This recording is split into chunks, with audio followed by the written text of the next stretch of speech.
Okay, so now that we've had a chance to look at two examples that existed beyond Europe and the role that merchant capital played, not just in societies and empires, but also how it functions under different types of economies and different types of systems. We're going to shift our attention back to Europe now, and we're going to look at two specific examples. The first example we're going to look at is the Hanseatic League that existed around 1150 to 1450.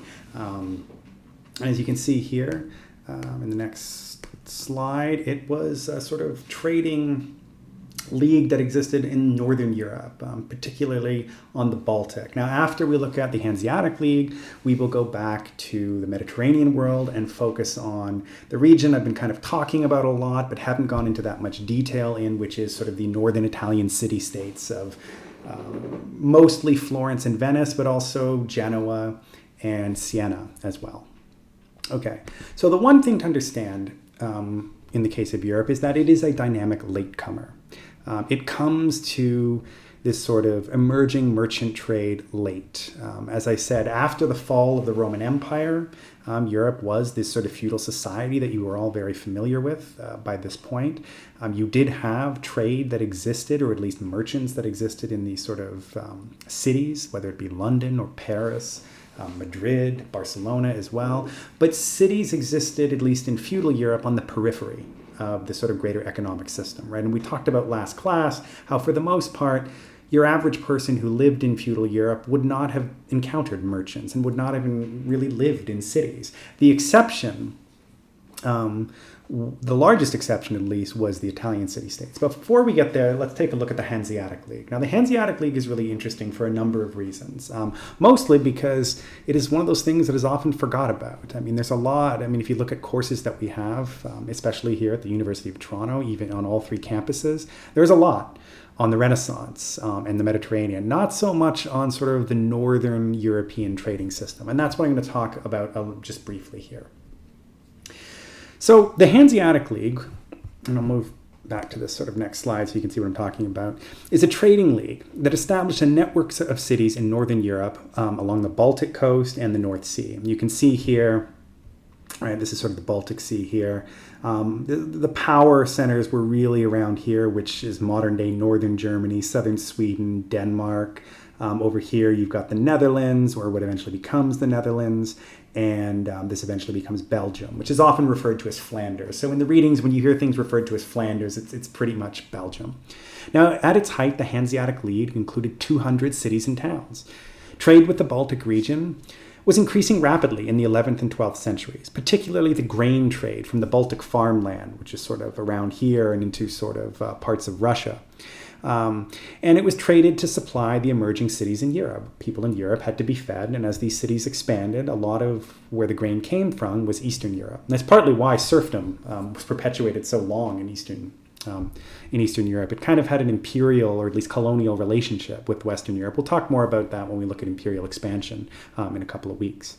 Other goods were timber, wax, cod, and sort of you got kind of an explosion of trade in this region. And with that, of course, comes conflict. Merchants and traders competed, but not in a capitalistic sense, but rather through violence. As a result, some merchants, notably in Sweden, began to collaborate and work together in a trading network. And soon other cities started to join. And as I said, eventually this would encompass 200 cities and towns. And as you can see in this slide, part of what makes it so unique is, like, look at all the network of rivers that connect to sort of the North Sea and the Baltic Sea. So you could have a city like Antwerp here, or Cologne in Germany, cities as far inland as here, actually involved in maritime trade, because rivers were sort of the lifeblood of trade. The closer you were to a river meant how prosperous you were. I mean, if you look at all the great cities that emerged in this period and later, they're all connected to rivers. London, Paris,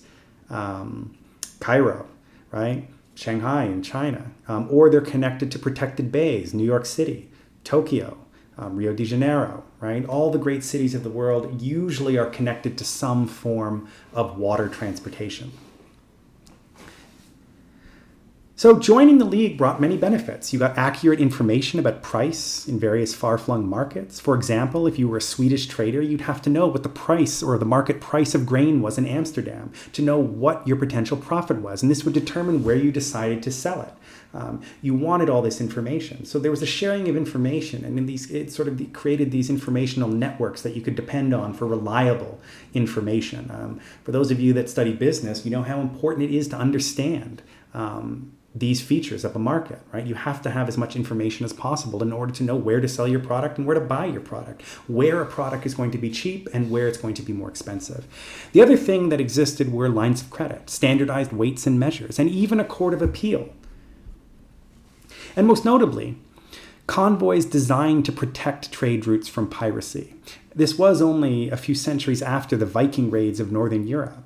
So these waters had historically been sites of tremendous violence and lawlessness and piracy. And so often, if you did have competition, again, like most carrying trades, it was about preserving and protecting these trade routes. This was not a free market. If one group tried to get in on the trade, the League could resort to military force and drive them out. And this sort of is key, right? This was not capitalistic in that sense. It was a regional empire of trade, just like the trade that existed in the Islamic world, and as we'll see, just like the trade that existed in the Italian city-states. It was a thriving network of merchant capitalists, but again, they never converted that capital into production. It was not a free market, nor was it based on the capitalist practices of efficiency. It was, like other trading powers, as I said, simply about buying cheap and selling dear. If there was competition, it was often protected violently. And in this case, a lot of these traders also doubled as soldiers. It was often said that if you looked at some of these ships or some of the ports, you would see the merchandise, you'd see cod, you'd see sacks of grain, you'd also see helmets and weapons. Now, this trading system lasted until about the 15th century, when the rising nation states began to overtake it, right? You get eventually the Dutch Republic, you get France, you get Sweden, England, and they eventually start to take control of this trade, and the Hanseatic League sort of peters out, especially after 1648, when you get a sort of consolidation of European nation states. So that's essentially the Hanseatic League. So now what we have to do is turn our attention southward and look at the Italian city-states. Now, the Italian city-states, probably some of you know a bit more about the Italian city-states, largely because the Renaissance, so much art and culture emerges out of this period. And a lot of these cities are still very much intact, right? If you go to Florence today, there are still a lot of buildings that date back to the Italian Renaissance and the period that we're looking at. So as we discussed, though most of Europe during the late feudal period was based on a sort of landed aristocracy in the countryside, focused on agricultural production, the northern Italian city-states were the most notable exception, specifically Genoa, Florence, Siena, and Venice. There was some commodity production in these city-states. You had Florentine textiles in Florence. You had silk or Venetian silk, which is often what it was referred to in Venice, as well as Venetian glass. But while the ruling classes and urban merchants did encourage and exploit commerce and production, it was the circulation of goods and the provision of financial resources that dominated these economies. That was the source of great wealth. Merchants here, just like we saw in other various imperial centers and sort of regional economies, again, this was a sort of carrying trade. Now, of course, all of these carrying trades are a little distinct and a little different than other ones. But when you break it down at bottom, that's what this was. So first, let's take a look at Venice here a little bit more closely.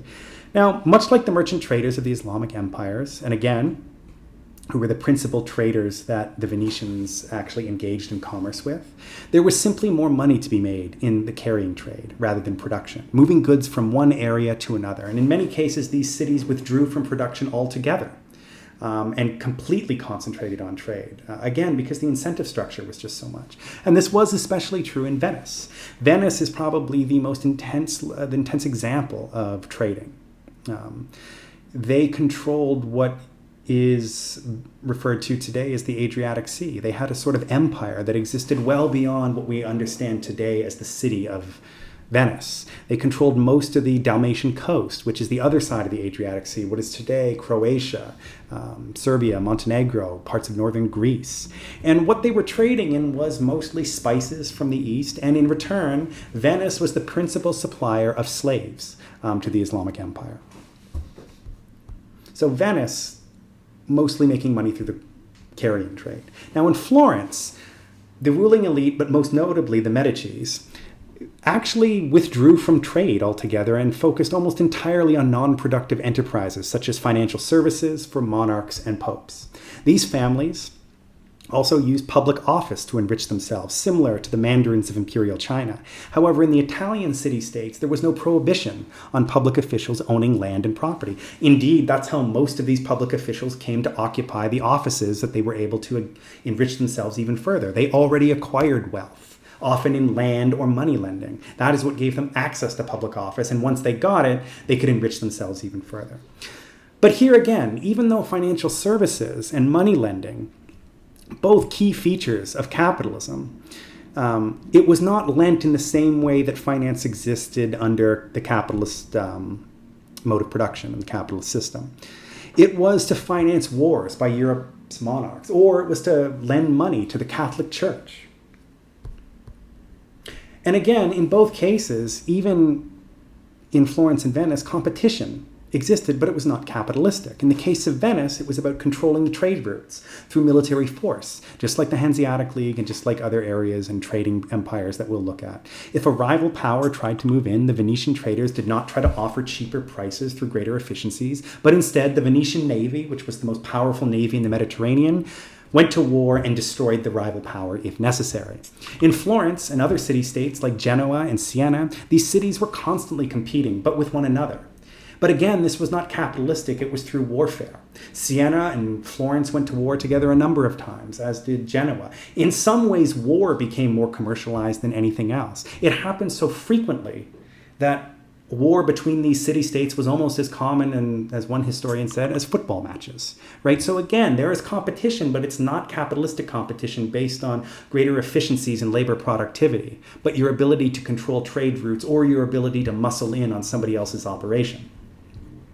Now, despite the fact that these trading cities or cities focused on finance and money lending had what was often referred to as these prefigurative features of capitalism, had what was often referred to as sort of non-capitalistic practices, what you do get out of it is innovations that will become essential to the capitalist mode of production and the capitalist economic system that emerges later.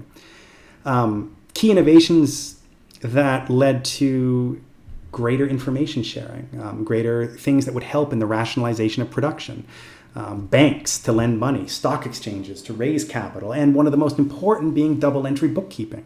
And this ensured that a bank or a trader always knew at any given time what their balance was. Were they currently operating at a profit or a loss? Prior to double entry bookkeeping, they often didn't know how much money that was coming in and coming out at a given time until the end of that particular cycle. And you also had elements of commercial law emerge, not just in Italy, but as we saw also in the Hanseatic League. So while you did have incredibly powerful merchants, probably the most powerful merchants in Europe at the time, they didn't convert or take control of production. And as you saw, for the same reason that it didn't happen in the Islamic empires, and for much of the same reason it doesn't happen in the Hanseatic League, because there's just no incentive.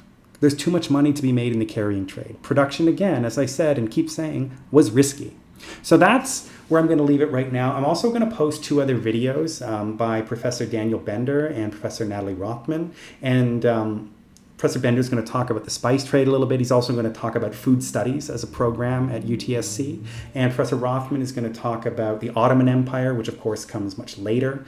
It's an Islamic empire that comes later, after the 15th century. And she's also going to talk about courses that she offers at UTSC. Now, I'm not exactly sure if these courses will be offered this fall, given how up in the air everything is, but it's just worth thinking about. Okay. After this, I'm going to talk about merchants and capitalist production, and then we're going to talk about the case study of Lynn, Massachusetts.